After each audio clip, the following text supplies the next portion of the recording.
Poderia comentar sobre a utilização das bandas de Bollinger? Cara, as bandas de Bollinger, elas são um instrumento muito interessante, criado pelo John Bollinger. O nome é Bollinger, tá? Eu sei que todo mundo fala Bollinger, eu também, mas isso é só aqui no Brasil. Lá fora, onde o cara existe, o nome dele é Bollinger. Mas eu acho que é aquele negócio, né? Você fala, não, porque as bandas de Bollinger, aí é um preciosismo do cacete, fica aquela babaquice, oh, que esse jadão babaca, né? Pois bem, então a gente fala Bollinger mesmo, que é como fala no Brasil. As bandas de Bollinger têm uma utilidade muito interessante. Elas funcionam em relação às médias. Então você escolhe qual a variação em desvios padrões e de qual média você quer que isso seja calculado. Geralmente utiliza-se a média de 20 ou de 21 e dois desvios. Mas não é obrigatório. Você pode escolher. Você pode escolher outros e ver outros. Por exemplo, eu tenho aqui ó, a banda de Bollinger, ou de Bollinger, de 1, 2, 3 e 4 desvios. Está aqui plotado nessa tela. Tem suas utilidades. Tá? Por quê? O que acontece? Quando você tem uma movimentação fora de dois desvios padrões de um determinado ponto, de uma determinada média, você está tentando ver aquilo que se chama em estatística, tentando botar aquilo que seria uma curva normal. Uma curva, eu sou péssimo desenhista, tá? Pelo amor de Deus, peço perdão, eu sou horroroso como desenhista. Em estatística, você pega uma determinada média e você calcula o desvio padrão dessa média. Desvio padrão quer dizer variação que houve dentro do período que você está estudando. E aí você vai calcular que se essa curva for normal, se essa curva aqui tiver um padrão chamado normal, tá? Não é que ela seja normal ou anormal, não é isso. Ela tem uma curva chamada que é normal, é aquela que rege a maior parte das coisas no universo. Você vai ter que, se ultrapassar dois desvios padrões para cá, a probabilidade do preço ficar concentrado aqui entre dois desvios para baixo e dois desvios para cima é de 95%. Portanto, a chance, nesse caso aqui são dois desvios, de uma média de 20. A chance do preço ficar contido entre essas duas médias é de 95%, entre essas duas linhas verdes, é de 95%. Obviamente, quando ele sai disso, ele está fora da normalidade esperada. Então, não é expectável que ele se perpetue muito tempo fora daquela normalidade. Essa é a teoria.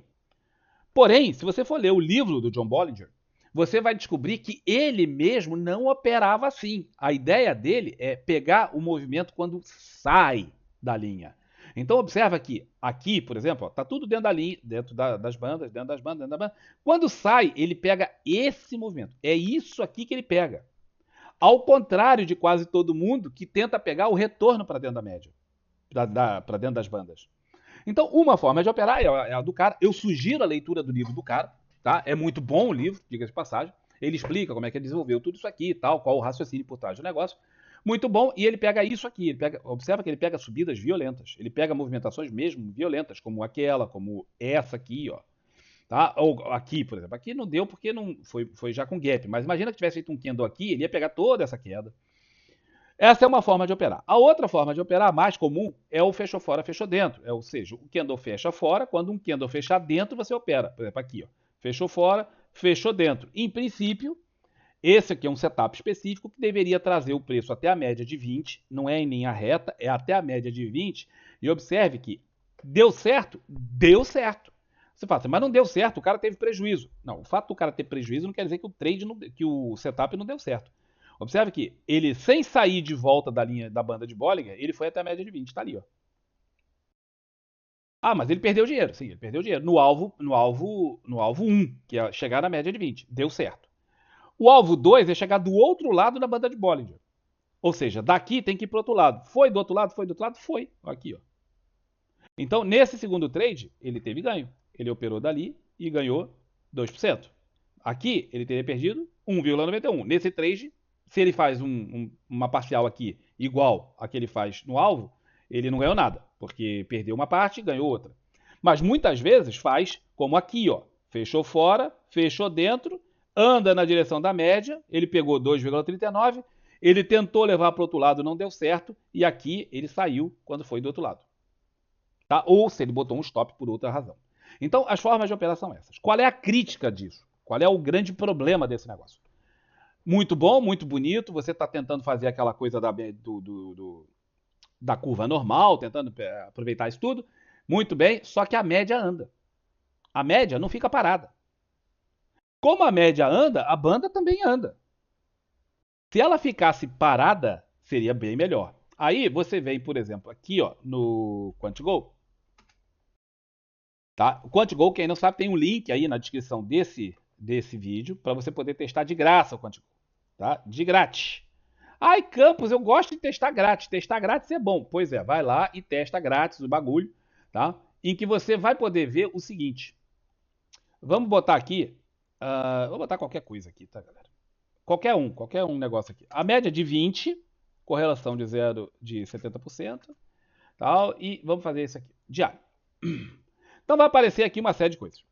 Vamos botar aqui um par como Arezzo e Soma.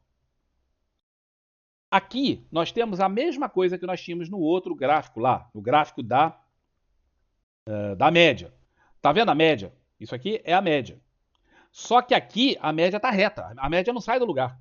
Por quê? Porque isso aqui é uma forma de fazer estatisticamente que você modifica. Obviamente que você tem que fazer aí uma série de cálculos estatísticos, e aqui já está o troço pronto, não precisa ficar fazendo, em que ele normatiza a média fica parada. Agora eu tenho 2 desvios lá, eu tenho 2 desvios aqui.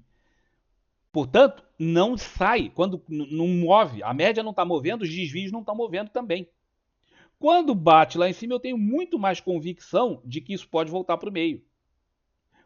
E para o outro lado. Quando bate lá em cima, eu tenho muito mais convicção que isso pode voltar para o meio e para o outro lado. Quando bate do outro lado, eu tenho muito mais convicção de que isso pode voltar para o meio e para o outro lado. Não foi. Bateu de volta, foi para o meio. Olha como o cara consegue ganhar muito mais dinheiro aqui do que olhando a média desse jeito que está aqui. Por quê? Porque aqui a média anda e a banda anda também. Então o uso das bandas Bollinger é limitado. Se você tiver acesso a uma forma de fazer o Z-score, que é aquilo que estava ali mostrando, fica muito mais interessante, é muito mais operável, é muito melhor do que a banda de Bollinger sozinha. Mas a banda de Bollinger é extremamente útil. Por exemplo, ela é a base, ou melhor, aquela normatização lá, ela é a base, por exemplo, daquela do Didi Index, tá? Aquela tem uma linhazinha que o troço fica andando para um lado e para o outro. Isso aqui, ó. Isso aqui, cadê? Aqui. Tá vendo essa linha preta aqui? Tá? Ela é a média de 3. Pô, mas é uma média que não se mexe? Exato. O Didi, a grande sacada do Didi foi normatizar isso de forma que a média de 3 fique parada. As outras oscilam. Então tem aqui a média de 8 e a média de 20. São essas outras linhas. O tal agulhada do Didi nada mais é do que o cruzamento de 3 médias. Você não é obrigado a fazer desse jeito aqui, você pode olhar no gráfico. Mas fica muito mais fácil de ver ali, né?